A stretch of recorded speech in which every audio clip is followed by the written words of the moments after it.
This is Advait Vedanta, and you said you're a mix between Advait Vedanta and Tantra. Tantra is something. See, nowadays, whenever I've heard about Tantra, people are thinking that Tantra is Kala Jadoo, it is that, people, people won't. No, Tantra is not like this. In fact, it is a higher science. When you understand Tantra, it talks about in simple language, not going in technical terms. It is expansion of consciousness. It makes you realize that you're beyond this body, mind, and intellect, which leads to Vedanta only. Eventually, it gets to the same point. Everything eventually will come to. Bhagavad Gita, the first 3 chapters, Vedanta.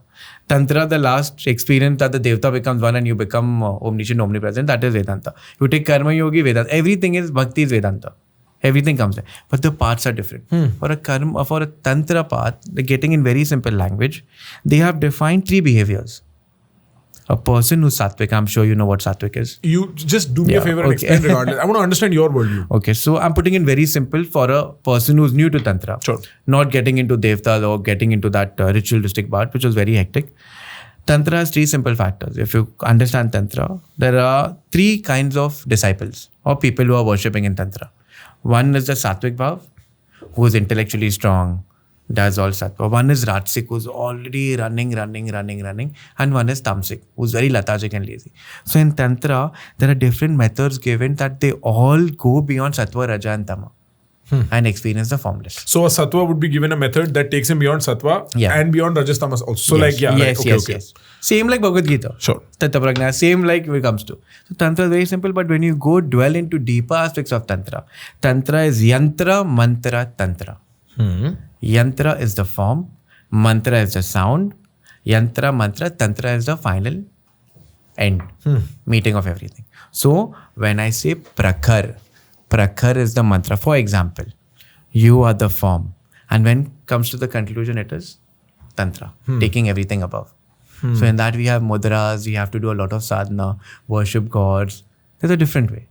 So every path has different ways. So I don't know where people are getting worried about Tantra, but it's very simple. In fact, any puja you do, even offering coconut is Tantra. Any worship that you do is Tantra. But depends. It's a right hand or left hand. Now going into a bit detail. Sure. The right hand sadhaks are all sattvic people. The left hand is sadhak, but the sadhak change we add meat, alcohol. So depending upon your sabhava, you worship God. Because in Sanatan, there is no hell or heaven. Hell or heaven is in our mind. Simple. So you're saying that Tantra is effectively this self-transcendent aspect that emerges from expanding your consciousness. Yes, the goal is to expand our consciousness. What does expanding your consciousness mean, and how does one do that? So, okay, what I explained previously about Tantra was just not even like taking you to the candy shop and all, just showing you outside. Expanding the consciousness, simple term, is that making you realize that you're beyond this Panchama Bhutas. The 5 senses. The Panchama Bhutas are earth, fire, water, 5 space. elements. 5 elements. Okay. We think we are this body. We are not.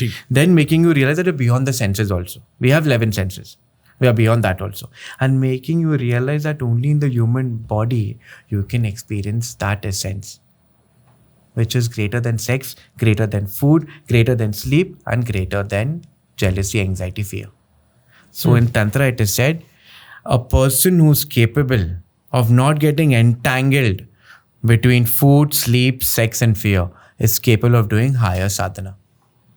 So these are the 4 things that we have to first be aware and move ahead of it.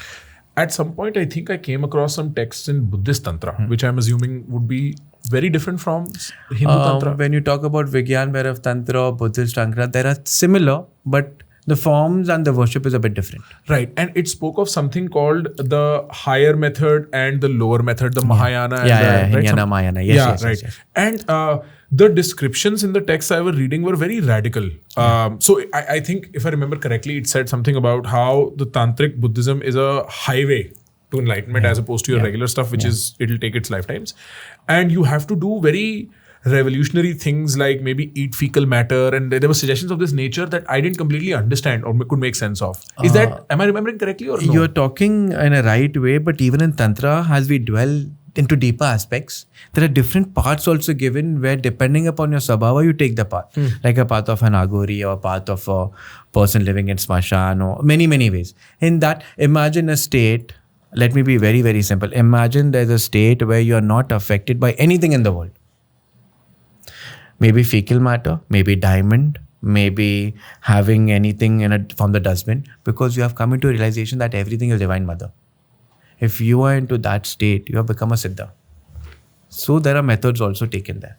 Acha. So those methods exist for a certain swabhava. Certain swabhava, not for everyone. Not for everyone. But I feel like it's very hard for somebody to self-decipher. Or like, I think a guru is then very required in something Of of course, this nature. definitely. Because who's going to reflect and tell me So, what? we call Tantra, I tell this all the time because I personally believe that Tantra is walking on the razor's edge.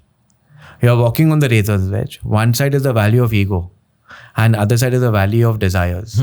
But the razor's edge is a shortcut. So that shortcut to cross, you need a guru. Otherwise, you will be messed up completely.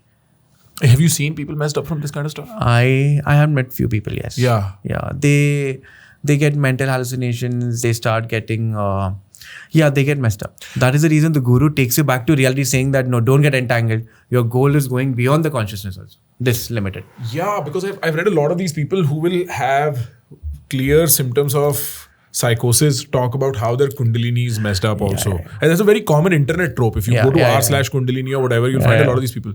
And I wonder what's happening there. See, I don't know people talk about Kundalini very, very, very vaguely. Casually, casually. Kundalini awakening is not for everyone. Once you're Kundalini awakened, you're not the same.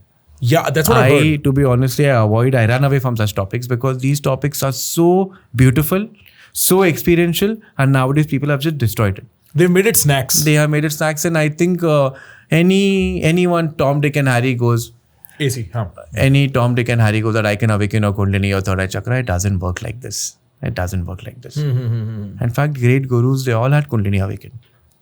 All of them, I'm sure. And their own methods. So, no matter what path you take, Kundalini awakened to hona hi hai. You take bhakti, you take karma. But if you talk from a Vedantic point of view, Kundalini is Maya. Kundalini doesn't exist. Everything is Maya. So, depending upon your sabhava, again, sadhana should be done. Interesting. अगर आप हमारी इन विचित्र अचित्र कहानियों का और किस्सों का और बातों का हिस्सा बनना चाहते हैं तो आपको यहाँ पे PGX क्लिप्स चैनल को सब्सक्राइब करना पड़ेगा, क्योंकि यहाँ हम पोस्ट करते हैं हमारी कॉन्वर्सेशन के best, most interesting, most wild, most intellectually resonating moments. So press the bell icon, press the subscribe button, spend some time with us.